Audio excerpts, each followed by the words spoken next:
Ladies and gentlemen, boys and girls, welcome back to the channel. ఈ రోజు అయితే మన దగ్గర one of the best cruiser bike అయితే ఉంది అండర్ 2 lakh రూపీస్ లో. అదే మనకి బజాజ్ అవెంజర్ 220 స్ట్రీట్ అన్నమాట. సో అవెంజర్ లో మనకి 2 వేరియంట్స్ ఉన్నాయి. ఒకటి స్ట్రీట్ ఉంది, అలాగే ఒకటి క్రూజర్ అయితే ఉంది. సో స్ట్రీట్ కి క్రూజర్ కి మేజర్ గా డిఫరెన్సెస్ ఏంటి, అలాగే అవెంజర్ 160 కూడా ఇంతకుముందు వచ్చేది, ఇప్పుడు ఆ బండి అయితే అఫీషియల్ గా డిస్కంటిన్యూ అయితే చేశారు. ఈ బండి కూడా కొన్ని రోజుల వరకు మనకు డిస్కంటిన్యూ చేశారు, మళ్ళీ రీలాంచ్ కూడా చేస్తారు. సో రీలాంచ్ చేసిన తర్వాత ఈ 2026 లో దీంట్లో అప్డేట్స్ ఏం చేశారు, ఎవ్రీథింగ్ కూడా మాట్లాడుకుందాం. అండ్ ఈ బైక్ ని కన్సిడర్ చేసుకోవడానికి రీజన్స్ ఏంటో కూడా చెప్తాను. సో ఫస్ట్లీ ఈ బైక్ ని నాకు రివ్యూ చేయడానికి ప్రొవైడ్ చేసిన వివిసి బజాజ్ థర్డ్ బండ్ వాళ్ళకైతే thank you so much. So near by third bund మీరు ఎనీ బజాజ్ ప్రోడక్ట్ పర్చేస్ చేయాలి అనుకుంటే మీరు వివిసి బజాజ్కి అయితే విజిట్ చేయొచ్చు. వాళ్ళ కాంటాక్ట్ డీటెయిల్స్ అన్ని కూడా నేను కింద డిస్క్రిప్షన్ లో డ్రాప్ చేస్తాను. సో లేట్ చేయకుండా let's get into the video. So చిన్నప్పుడు ఈ బండితో పాటు నాకు చాలా అంటే చాలా మెమొరీస్ అయితే ఉన్నాయి. సో మా మామయ్య దగ్గర ఈ బండి అనేది ఉండేది. సో 160 స్ట్రీట్ ఉండేది. సో ఆ బండిని నేను చాలా సార్లు నడిపాను. అండ్ చిన్నప్పుడు ఆ బండి పైన కూర్చొని లైక్ నేను ఒక గోస్ట్ రైడర్ లాగా ఫీల్ అయిపోయేవాను అనమాట. అలాంటి బండి ఇది. సో అండర్ 2 lakh రూపీస్ లో మనకి one of the comfortable bike అనమాట. బజాజ్ అవెంజర్ లో మనకి ఇంతకుముందు 160 అనేది ఉండేది. సో 160 అనేది ఇప్పుడు అఫీషియల్ గా డిస్కంటిన్యూ అయిపోయింది. సో ప్రజెంట్ అయితే మనకి 220 స్ట్రీట్ ఇంకా క్రూజ్ రెండు బైక్స్ మాత్రమే వస్తున్నాయి. సో ఇప్పుడు చాలా మందికి డౌట్ ఏముంటుందంటే ఇక్కడ 220 స్ట్రీట్ కి క్రూజ్ కి మేజర్ గా డిఫరెన్సెస్ ఏంటి అని అంటే, సో దీంట్లో మీకు ఎక్కడైతే టోటల్ గా బ్లాక్ డాట్ పార్ట్స్ కనిపిస్తున్నాయి కదా, దాంట్లో టోటల్ గా మనకి క్రోమ్ పార్ట్స్ అనేవి ఉంటాయి, విచ్ లుక్స్ టు ప్రీమియం అన్నమాట. అలాగే దీంట్లో అలాయ్ వీల్స్ ఉన్నాయి కదా, దాంట్లో మనకి స్పోక్ వీల్స్ వస్తాయి. సో అది మనకి ట్యూబ్ టైర్, దీంట్లో ట్యూబ్లెస్. సో పంచర్ అయితే అక్కడ మనకి ప్రాబ్లం అయ్యే ఛాన్సెస్ అయితే ఉన్నాయి. అండ్ ఇక్కడ దీని యొక్క రైడింగ్ పోస్టర్ అయితే ఉంది కదా, దానికి దీనికి చాలా డిఫరెన్స్ అనేది ఉంటుంది. అండ్ అలాగే ఫ్రంట్ లో మనకి ఒక పెద్ద విండ్షీల్డ్ అనేది ఇస్తారు. సో మీరు ఎక్కువ సిటీలో కాకుండా హైవే పైన రైడ్ చేస్తున్నారు అంటే అది చాలా బెటర్గా ఉంటుంది, సిటీలో రైడ్ చేస్తున్నారు అంటే ఇది చాలా బెటర్గా ఉంటుంది. అండ్ దాంట్లో మనకి బ్యాక్ రెస్ట్ అనేది ప్రొవైడ్ చేస్తున్నారు. సో దీంట్లో బ్యాక్ రెస్ట్ అనేది లేదు. ఇవే మనకి మినిమల్ చేంజెస్ అన్నమాట, లేకపోతే ఎవ్రీథింగ్ కూడా మనకి సేమ్ అయితే వస్తాయి. సో ఇప్పుడు డీటెయిల్గా మాట్లాడుకుందాం. ఇక్కడ ఫస్ట్ మనం కీ ఆన్ చేయాలి అని అంటే ఇక్కడ నుంచి ఆన్ చేసుకోవాలి. కీ అనేది సైడ్లో ఉంటుంది. అండ్ హ్యాండిల్ లాక్ వేయాలంటే మళ్ళీ అదే కీ మనం తీసి సో ఇక్కడ పెట్టి మనం హ్యాండిల్ లాక్ అయితే వేయాలి. ఇది కొద్దిగా మనకి కాంప్లికేటెడ్గా అయితే అనిపిస్తుంది, లేకపోతే ఎవ్రీథింగ్ కూడా మనకి చాలా బాగుంటుంది. అండ్ ఇక్కడ ఒక చిన్న మీటర్ అనేది ఉంటుంది. దీంట్లో మనకు న్యూట్రల్ లైట్ కానీ, ఇది బ్లూటూత్ అయితే కాదు, లైక్ మనకి బజాజ్ లోగో, ఏబిఎస్ కానీ, ఇంజన్ మాల్ ఫంక్షన్ లాంటివి దీంట్లో ఉంటాయి. ఒకసారి బండిని అయితే ఆన్ చేస్తాను నేను. సో ఫ్రంట్ నుంచి చూద్దాం. ఇది దీని యొక్క ఎగ్జాస్ట్ సౌండ్ అన్నమాట. సో వినడానికి ఎలా ఉందో మళ్ళీ ఇంకా డీటెయిల్గా వినిపిస్తాను మీకు. సో ఇక్కడ ఫస్ట్ మనం ఫ్రంట్ నుంచి చూసుకుంటే టోటల్గా మనకి హాలోజన్ సెటప్ వస్తుంది. హెడ్ లైట్ అనేది ఎక్కడ కూడా ఎల్ఈడి అనేది లేదు, బట్ ఇక్కడ మనకు చిన్న ఎల్ఈడి డిఆర్ఎల్ అనేది ప్రొవైడ్ చేస్తారు. సో దీనివల్ల పెద్ద యూస్ కూడా మనకి ఏం లేదు. సో ఇప్పుడు హెడ్ లైట్ అనేది ఆన్ అవ్వలేదు కదా, దీనికోసం మనకి సపరేట్గా బటన్ అయితే ఇచ్చారు. సో ఇక్కడ నుంచి మనం ఆన్ చేసుకోవచ్చు, ఆఫ్ చేసుకోవచ్చు. ఒకసారి మీకు చూపిస్తాను. సో హెడ్ లైట్ విజిబిలిటీ అనేది పర్లేదు, డీసెంట్గానే ఉంటుంది. సో ఇదన్నమాట హెడ్ లైట్ గురించి. ఒకసారి మనం హెడ్ లైట్ ఆఫ్ చేసుకొని బైక్ని కూడా ఆఫ్ చేసుకుందాం. సో ఇక్కడ నుంచి ఆఫ్ చేసుకోవాలి. అండ్ ఇక్కడ చిన్న మనకి వైజర్ లాంటిది అయితే ఇచ్చారు, which is not practical, but ఏంటంటే లుక్ని ఎన్హాన్స్ చేయడానికి ఇది మనకు చిన్నగా అయితే ఇచ్చారు. మీరు క్రూజ్లో చూసుకుంటే దాంట్లో చాలా పెద్ద విండ్షీల్డ్ అనేది ఇస్తారు. అండ్ మిరర్స్ కూడా మీరు కావాలంటే రౌండ్గా మీరు దీన్ని రొటేట్ కూడా చేసుకోవచ్చు. విజిబిలిటీ కూడా చాలా బాగుంది. అండ్ బ్రేక్లో మనకి అడ్జస్టబుల్ లీవర్స్ లాంటివి అయితే ఏం లేవు. అండ్ ఇక్కడ నంబర్ ప్లేట్ బ్రాకెట్ అనేది ఇక్కడ ఇచ్చారు మనకి. అలాగే సస్పెన్షన్ పైన మనకి 4 గేటర్స్ ఇచ్చారు కాబట్టి లుక్ అనేది కూడా ఎన్హాన్స్ అవుతుంది. అండ్ మనకి లోపలికి డస్ట్ పార్టికల్స్ వెళ్లకుండా కూడా ప్రొటెక్షన్ లాగా యూజ్ అవుతుంది. సో మనకి క్రూజ్లో ఏంటంటే ఇవి రావు, ఇది చాలా ఓపెన్గా అయితే ఉంటుంది. అండ్ నాకు తెలిసి అరౌండ్ 31 or 33 mm మధ్యలో మనకి సస్పెన్షన్ ఒక సైజ్ అనేది ఉండొచ్చు. ఎగ్జాక్ట్గా ఎక్కడ కూడా మెన్షన్ అయితే చేయలేదు. అండ్ ఇది సస్పెన్షన్ గురించి. సస్పెన్షన్ అయితే చాలా అంటే చాలా కంఫర్టబుల్ సైడ్లో ఉంది కాబట్టి ఎటువంటి మనకు బ్యాక్ పెయిన్ అనేది రాదు, చాలా కంఫర్టబుల్గా రైడ్ చేసుకోవచ్చు. అండ్ ఇక్కడ మనకి రౌండ్ షేప్లో లైక్ హార్లే టైప్లో మనకి ఏంటంటే హాలోజన్ టైప్ మనకి ఇండికేటర్స్ అయితే ప్రొవైడ్ చేస్తున్నారు. ఇవి అంత ఫ్లెక్సిబుల్ అయితే లేవు, కొద్దిగా బెటర్గా చేయాల్సింది ఇవి. అండ్ ఇక్కడ ఫ్రంట్లో fender is totally fibre. And ఇది కూడా మనకి చాలా పెద్దగా ఇచ్చారు కాబట్టి అంత ఈజీగా వర్షాకాలంలో మనకి బుడద మన పైనకి చిల్లదన్నమాట. అండ్ ఫ్రంట్లో 280 mm మనకి డిస్క్ బ్రేక్ అనేది ఉంది విత్ సింగిల్ ఛానల్ ఏబిఎస్. దీంట్లో డ్యూయల్ ఛానల్ ఏబిఎస్ అనేది ఇప్పటికి కూడా అప్డేట్ చేయలేదు. అండ్ రియర్లో మనకి డిస్క్ ప్లేట్ కూడా లేదన్నమాట, డ్రమ్ బ్రేక్ అనేది ఉంది. అండ్ ఇక్కడ మనకి డ్యూయల్ పిస్టన్ క్యాలిపర్స్ ఉన్నాయి. నాకు తెలిసి ఇవి గ్రామేకా నుంచే తీసుకుంటారు వీళ్ళు. సో బజాజ్ నుంచి మనకు మెయిన్గా ఏ క్యాలిపర్స్ అయినా కూడా గ్రామేకా నుంచి అయితే ఉంటాయి. And single channel ABS. And ఒకసారి మీకు రియర్లో కూడా చూపిస్తాను. ఇక్కడ మనకు ఈ రింగ్ అయితే ఉంది కదా, ఇది ఏబిఎస్ కాదు, ఆర్ఎల్పి సెన్సర్ అన్నమాట. So rear wheel lift off protection. So మీరు స్పీడ్గా వెళ్ళి ఫ్రంట్ బ్రేక్ అనేది ఎంత హార్డ్గా ప్రెస్ చేసినా రియర్ వీల్ అనేది లిఫ్ట్ అప్ అయితే అవ్వదు. సో దీంట్లో అవసరం కూడా లేదన్నమాట, ఎందుకంటే స్లైట్లీ మనకు వెయిట్ అనేది దీంట్లో వెనక్కి ఉంటుంది కాబట్టి అంత ఈజీగా ఈ బండి అయితే లిఫ్ట్ అప్ అయితే అవ్వదన్నమాట. రియర్లో 130mm డ్రమ్ బ్రేక్ అనేది ఉంది. సో బ్రేకింగ్ బైట్ అనేది రియర్లీ పర్లేదు, బాగానే ఉంది. ఫ్రంట్ది మాత్రం బాగుంది అనిపించింది, బట్ ఇంకొద్దిగా బెటర్ బ్రేకింగ్ అనేది ఉంటే ఇంకా బెటర్గా ఉండేదని చెప్పి నా ఒపీనియన్. అండ్ ఫ్రంట్లో మనకి 17" వీల్ వస్తుంది, రియర్లో మనకి 15" వీల్ వస్తుంది. సో ఫ్రంట్లో టైర్ ప్రొఫైల్ చూసుకుంటే నాకు తెలిసి 90/90 సెక్షన్ ప్రొఫైల్ అయితే వస్తుంది. ఫ్రంట్ రియర్లో మనకి 130 సెక్షన్ టైర్ ఉంది విత్ 15" వీల్ అన్నమాట. సో ఈ టైర్ అనేది చూడడానికి చాలా బ్రాడ్గా ఉంది. అండ్ మీరు హై స్పీడ్లో ఉన్నప్పుడు కూడా బండి అనేది చాలా స్టేబుల్గా, అంటే చాలా స్టేబుల్గా ఉంటుంది. అండ్ రియర్లో మనకి హైడ్రాలిక్ ట్విన్ షాక్స్ అయితే ఇచ్చారు. సో ఇది కూడా మనకి ప్రీలోడ్ అడ్జస్ట్మెంట్తో వస్తుంది కాబట్టి సో మీ కంఫర్ట్కి తగ్గట్టు సాఫ్ట్వేర్ హార్డ్గా అయితే చేసుకోవచ్చు. సో మనకి స్టాక్ సస్పెన్షనే చాలా సాఫ్ట్వేర్ సైడ్లో ఉంది, మీరు దీన్ని గెలకాల్సిన అవసరం అయితే లేదని చెప్పి నా ఒపీనియన్. అండ్ టోటల్గా మనకి బ్లాక్ డౌట్ ఎగ్జాస్ట్ అయితే ఇచ్చారు, దీనిపైన చిన్నగా మనకి హీట్ షీల్డ్ అయితే ఇచ్చారు. సో డిజైన్ పరంగా సో అంతా మనకి ప్రొటెక్షన్ లాంటిది అయితే ఏమి ఇవ్వదు. బట్ ఇక్కడ పిలియన్ ఫుట్ పెక్కి దీని పక్కన ఇది ఇచ్చారు కాబట్టి ఇక్కడ మనకు అంత ఈజీగా కాలకుండా అయితే ఉంటుంది, which is a very good touch. And ఇక్కడ 220 స్ట్రీట్ అని చెప్పేసి వస్తుంది. అండ్ మెయిన్గా మనం ఇంజన్ గురించి మాట్లాడితే ఇక్కడ మనకి 220cc ఇంజన్తో వస్తుంది. ఇక్కడ చూసుకుంటే మనకి 220ccది మనకి బ్రాండింగ్ కూడా ఇచ్చారు. అండ్ దీంట్లో ఆయిల్ కూలింగ్ సిస్టమ్ అనేది ఉంది, which is not liquid cooling system అన్నమాట. అండ్ ఇది 2 valve ఇంజన్, 4 valve ఇంజన్ అయితే కాదు.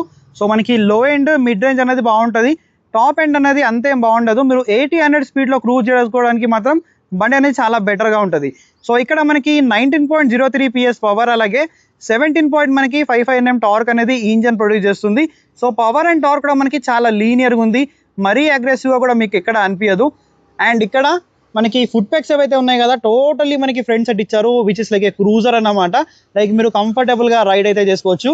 అండ్ చెప్పాలంటే ఒక మాటలో ఒక సోఫాలో కూర్చొని రైడ్ చేస్తున్నట్టయితే మనకు ఈ బండి అయితే అనిపిస్తుంది. అండ్ ఇక్కడ సీట్ కూడా చూసుకోండి, రైడర్కి ఎంత స్పేషియస్ సీట్ ఉందో. అండ్ ఇది కూడా మనకి చాలా అంటే చాలా సాఫ్ట్ ఉంది, చాలా కంఫర్టబుల్గా ఉంది. అండ్ పిలియన్కి మాత్రం కొద్దిగా సన్నగా ఉంటుంది సీట్, బట్ కంఫర్ట్ పరంగా నో ఇష్యూ. సో మరీ అంత ఫ్యామిలీ కోసం అయితే ఈ బండి అయితే సెట్ కాదు. అండ్ ఇక్కడ బ్యాక్ రెస్ట్ లాంటివి అయితే ఏం లేదు, మనకి గ్రాబ్ హ్యాండిల్ అనేది చాలా పెద్దగా అయితే ఇచ్చారు. అండ్ ఇక్కడ రియర్ సెక్షన్లో చూసుకుంటే హాలోజన్ మనకి టెయిల్ లైట్ అనేది ఉంది, హాలోజన్ ఇండికేటర్స్. సో చూడడానికి ఇలా అయితే ఉంది.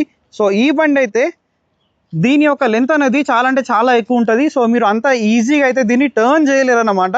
ఇది ఒక్కటే మనకి సిటీలో కొద్దిగా ఇష్యూ అవ్వచ్చు, బట్ కొన్ని రోజుల తర్వాత మీకు ఈజీగా అలవాటు అయిపోతుంది కాబట్టి ఎటువంటి ఇష్యూ అయితే ఉండదు. అండ్ ఇక్కడ దీని యొక్క గ్రౌండ్ క్లియరెన్స్ అనేది మనకు 169 mm ఉంది. సో చూడడానికి చాలా తక్కువ ఉన్నట్టుగా అనిపిస్తుంది, బట్ ఇక్కడ తగిలే ఛాన్స్ అయితే లేదు అంత ఈజీగా. అండ్ ఇది OBD 2B ఇంజన్ కాబట్టి మనకి 2 O2 సెన్సర్స్ ఉంటాయి. సో ఇప్పుడు ఏంటంటే మనకి ఇంజన్ అనేది మరింత రిఫైన్డ్ అయిందన్నమాట ముందుతో కంపేర్ చేసుకుంటే. అండ్ ఇక్కడ ఫ్యూల్ ట్యాంక్ ఏదైతే ఉంది కదా, విచ్ ఇస్ లైక్ మెటల్ అన్నమాట, 13 లీటర్స్ది టోటల్లీ మనకు మెటల్ ట్యాంక్ వస్తుంది, 3Dలో మనకి అవెంజర్ బ్రాండింగ్తో పాటు. అండ్ మైలేజ్ గురించి మాట్లాడితే మీకు ఆన్ అండ్ యావరేజ్గా ఒక 30 kmpl నుంచి 38 kmpl వరకు మీరైతే ఎక్స్పెక్ట్ చేయొచ్చు. మెయిన్గా మీ రైడింగ్ స్టైల్ పైన డిపెండ్ అవుతుంది కాబట్టి సో ఈచ్ అండ్ ఎవ్రీ పర్సన్కి మనకు డిఫరెంట్ మైలేజ్ అనేది వస్తుంది. అండ్ E20 ఫ్లెక్స్ వీల్ కూడా సపోర్ట్ చేస్తుంది. ఇక్కడ మనకు ఒక చిన్న మీటర్ కన్సోల్ అనేది ఉంది.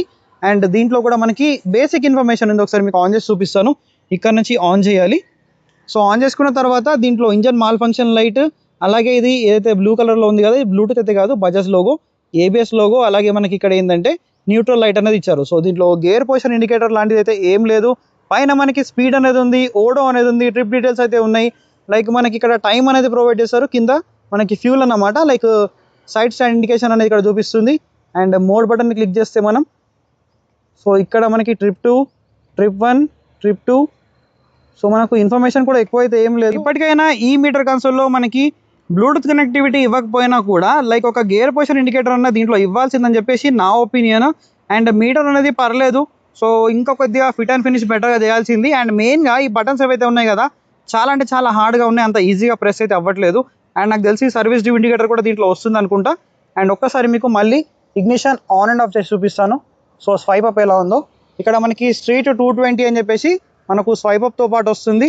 సో బేసిక్ ఇన్ఫర్మేషన్, ఎలాంటి అడవిడ్ అనేది దీంట్లో ఉండదు. అండ్ నాకు తెలిసి దీంట్లో ఛార్జింగ్ పోర్ట్ అనేది కూడా ఎక్కడ ఇవ్వలేదు. సో ఛార్జింగ్ పోర్ట్ కూడా దీంట్లో లేదు. అండ్ హ్యాండిల్ బార్ కూడా మనకి చాలా కంఫర్టబుల్ సైడ్లో ఉంటుంది. అండ్ మిరర్స్ కూడా ఏంటంటే మనకి చాలా పెద్ద మిరర్స్ ఉంటాయి, లైక్ ఆటో మిరర్స్ లాగా అయితే ఉన్నాయి ఇవి. సో విజిబిలిటీ అనేది చాలా అంటే చాలా బాగుంటుంది.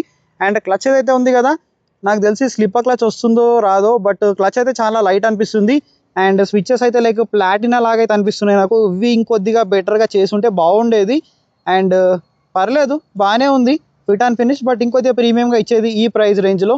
అండ్ ఇక్కడ సెల్ఫ్ స్టార్ట్ కానీ, ఇంజన్ కిల్ స్విచ్, అలాగే మనకి హెడ్ లైట్ ఆన్ ఆఫ్ చేయడానికి సపరేట్గా ఒక బటన్ అయితే ఇచ్చారు. So ride by wire technology అలాంటిది అయితే ఏం లేదు. సో బేసిక్గా ఇదన్నమాట మీటర్ కన్సోల్ ఇంకా ట్యాంక్ గురించి. అండ్ ఇక్కడ మనకి ఓపెన్ చైన్ సిస్టమ్ వస్తుంది, ఫీమేల్ శారీ గార్డ్తో పాటు ఫీమేల్ ఫుట్ రెస్ట్ అనేది మేబీ రాకపోవచ్చు దీంట్లో, బట్ లెగ్ గార్డ్స్ అనేవి వస్తాయి దీంట్లో యాక్సరీస్లో మనకు. సో ఎక్స్ట్రాగా మీరు అమౌంట్ అనేది పే చేయాల్సిన అవసరం అయితే లేదు. అండ్ ఇక్కడ ఫుట్ పెక్స్ క్వాలిటీ కూడా పర్లేదు బాగానే ఉంది. సెంటర్ స్టాండ్ కూడా ఉంది కాబట్టి మీకు చైన్ క్లీనింగ్ అండ్ లూపింగ్లో ఎటువంటి ఇష్యూ అనేది రాదు. అండ్ గేర్ బాక్స్ గురించి మాట్లాడితే మనకి 5 స్పీడ్ గేర్ బాక్స్ వస్తుంది, 1 డౌన్ అండ్ 4 అప్ అన్నమాట. అవెంజర్ 220 స్ట్రీట్ ఒక ఎగ్జాస్ట్ సౌండ్ అనేది వినిపిస్తాను. So firstly let me turn it on. ఇది మనకి ఐడ్లింగ్లో సౌండ్. ఒక్కసారి మీకు రెవ్ ఇచ్చి వినిపిస్తాను.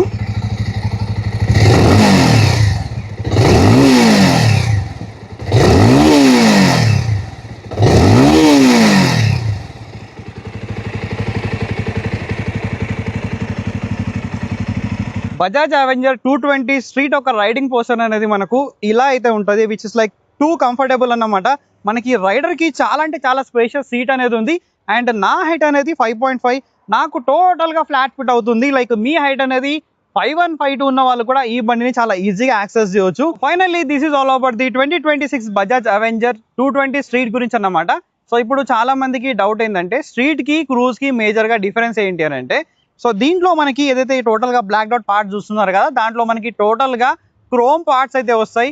అలాగే దాంట్లో మనకి స్పోక్ వీల్స్ వస్తాయి, ట్యూబ్ టైర్స్ వస్తాయి, ట్యూబ్లెస్ టైర్స్ అయితే రావు. అండ్ అలాగే ఒక విండ్షీల్డ్ అనేది వస్తుంది. రైడింగ్ పోస్టర్ అనేది మనకి టోటల్గా డిఫరెంట్ ఉంటుంది. అండ్ వెనకాల మనకి బ్యాక్ రెస్ట్ అనేది వస్తుంది. సో ఇవే మనకి మేజర్గా డిఫరెన్స్ అన్నమాట. సో ఎవరైతే లైక్ ఎక్కువ హైవే పైన రైడ్ చేస్తారో వాళ్ళు క్రూజ్ తీసుకోండి. లైక్ ఎక్కువ సిటీలో తిరుగుతాను అనుకునే వాళ్ళకి స్ట్రీట్ అయితే చాలా బెస్ట్ ఉంటుంది. సో ఈ బైక్ తీసుకోవడానికి మెయిన్గా రీజన్స్ ఏంటంటే, సో ఎవరైతే లైక్ షార్ట్ రైడర్స్ ఉన్నారో వాళ్ళకి ఇది చాలా కంఫర్టబుల్గా ఉంటుంది. ఒకసారి మీకు కూర్చొని కూడా చూపిస్తాను. సో ఇక్కడ నుంచి కూడా నేను ఎక్కడానికి ఛాన్స్ అయితే ఉంది. సో ఇలా కూర్చొని సో సీట్ హైట్ అనేది చూడండి, చాలా అంటే చాలా కంఫర్టబుల్గా ఉంది. లైక్ మీ హైట్ అనేది 5'1", 5'2" ఉన్న వాళ్ళు కూడా చాలా అంటే చాలా కంఫర్టబుల్గా రైడ్ చేసుకోవచ్చు. అండ్ రైడింగ్ పోస్టర్ అయితే ఉంది కదా, చాలా అంటే చాలా కంఫర్టబుల్గా ఉంటుంది. లిటరల్గా చెప్పాలి అని అంటే ఒక హార్లే నడిపిన ఫీల్ వస్తుంది, అది కూడా 2 lakh రూపీస్ బడ్జెట్లో. సో కంఫర్టబుల్ రైడింగ్ పోస్టర్ ఉంటుంది, మీరు కిలోమీటర్స్ వెళ్ళిపోవచ్చు, ఎటువంటి టెన్షన్ అనేది ఉండదు. అండ్ మెయిన్గా seating poster which is like sofa అన్నమాట. మీరు లిటరల్గా సోఫా పైన కూర్చున్నట్టు కంఫర్టబుల్గా నడుపుకోవచ్చు ఈ బండిని కిలోమీటర్స్. అండ్ ఒకటి ఏంటంటే దీని యొక్క ఏదైతే టర్నింగ్ రేడియస్ ఉంటుంది కదా, అది కొంచెం ఎక్కువ ఉంటుంది slightly compared with other bikes. ఎందుకంటే చూడండి బండి ఎంత పెద్ద ఉందో. అండ్ ఇంకోటి ఏంటంటే దీని యొక్క కీస్ ఏవైతే ఉన్నాయి కదా, దీని యొక్క ప్లేస్మెంట్ అనేది ఇక్కడ ఉంటుంది. అండ్ హ్యాండిల్ లాక్ వేయాలంటే ఇదే కీస్ని మళ్ళీ రీప్లేస్ చేసి ఇక్కడ పెట్టి మళ్ళీ హ్యాండిల్ లాక్ అయితే వేయాలి. ఇది ఒక్కటి కొంచెం ఇరిటేటింగ్ అనిపిస్తుంది. అండ్ దీంట్లో ఇప్పటికి కూడా వీళ్ళు రియర్ డిస్క్ ప్లేట్ అనేది ఇవ్వట్లేదు, అలాగే డ్యూయల్ ఛానల్ ఏబిఎస్ కూడా ప్రొవైడ్ చేయలేదు. ఇంకొన్ని అప్డేట్ చేసి ఈ బండిని లాంచ్ చేసి ఉంటే కనుక one of the best cruiser అయ్యేదన్నమాట ఈ సెగ్మెంట్లో. ఇప్పటికి కూడా ఇలాంటి బైక్ అసలు ఏ కంపెనీ వాళ్ళు కూడా ఆఫర్ అయితే చేయట్లేదు.